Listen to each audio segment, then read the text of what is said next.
Good morning.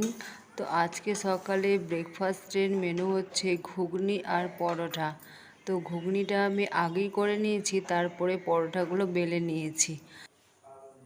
আর আমার সাথে সাথে আমার মেয়েও পরোটা তৈরি করেছে। ওই যে ছোট্ট একটা পরোটা, ওটা আমার মেয়ে তৈরি করেছে।